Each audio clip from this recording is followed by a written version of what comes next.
Hi, this is David again. I wanted to go through polling, how people go to determine who's ahead, who's behind, for instance, in the presidential race. I have a little background in statistics. I do have a master's degree, which required original research treated with statistics, and I know a lot about probabilities and a lot about statistical randomness in gaining information. Now here's what I'm going to predict, and if I'm wrong, I'm in public. I'm wrong. I've got a public video. I will not take it down.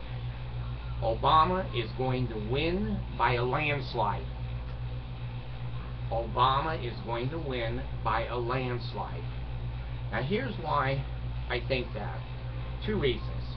One is that the Mormon shenanigans have not all come out. They haven't come out at all. And once people hear them, they're going to switch and say, well, no, I don't want Obama, but maybe he's better than a guy that marries 14-year-old girls. Now here's what I really want to talk about, polling. And the polls are showing Obama and Romney neck and neck. How can that be? I'll tell you how it can be. Okay? Republicans are people that generally are older. They're generally people that own their own homes. They're generally people that still have landlines, telephones in their own home. Now, when a polling company decides that they're going to call 5,000, 3,000 voters, all the ones that have cell phones, they don't have the numbers of those young people, or 30, 35-year-old people. They don't have those numbers. So their automatic dialing machines will pick up older people and their landline. And they'll ask the question, do you like Romney? And they'll say, yes, he's the man. Well, one thing I learned about scientific research is that the randomness of your N, what they call the N, or the population that you're examining, has to be random. It can't be just people who have home phones.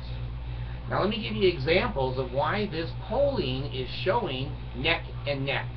I think the U.S. press likes that because people read papers and it's, oh, it's exciting, it's a close horse race. Let me ask you something. If I was going to do an interview or a report on Indians, Native Americans, and I went to a reservation to interview the people, would that be a little bit prejudiced? Probably. What if I decided to go to all the firemen in the world and ask them what it's like to be Hispanic? They all have rules that you got to be, whatever, 5'10" or 11 or something to be a fireman. Most Spanish, Mexican guys aren't that tall. They're not represented properly in that N sampling. This is the oldest trick in the book when it comes to research, and that's why most people will say, well, statistics can show anything, and there's some truth to that. If you look at who was polled and who was interviewed, and that they're a cross-section of the real population, that they're old, they're young, they're male, they're female, then you have a pretty correct poll.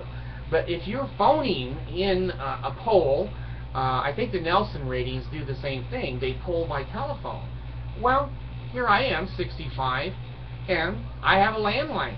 Now, Romney hasn't called me yet, because I'll say, Obama. But anyway, if you're only calling landlines, you're going to get older people.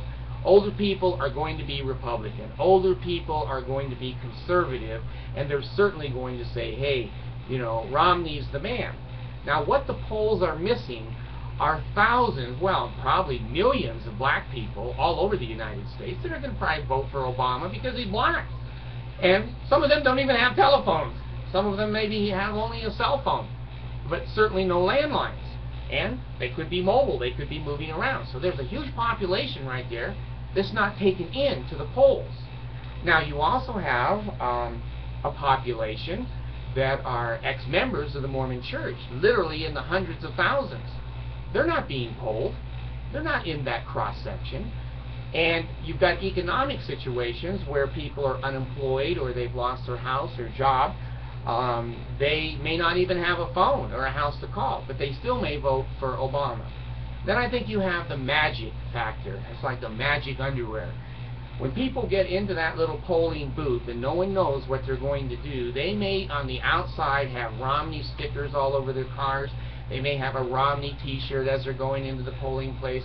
But when they close that curtain, I'm telling you, as a psychiatrist or psychologist level person, that person may very easily go, screw it. I just can't believe all the stuff the Mormons do, and they pull the lever for Obama. So I think there's large cross-sections of the United States that are not being polled objectively and randomly.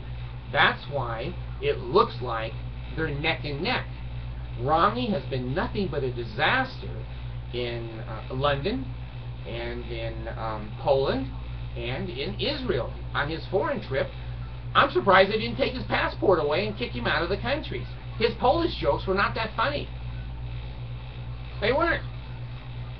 I think Obama's way ahead, but I think it's underneath. And I think he's a wise guy. He likes it being equal like that. Because when the real numbers start pouring in, I'm predicting, David the prophet, I'm predicting there's going to be an upset. It's going to be a landslide.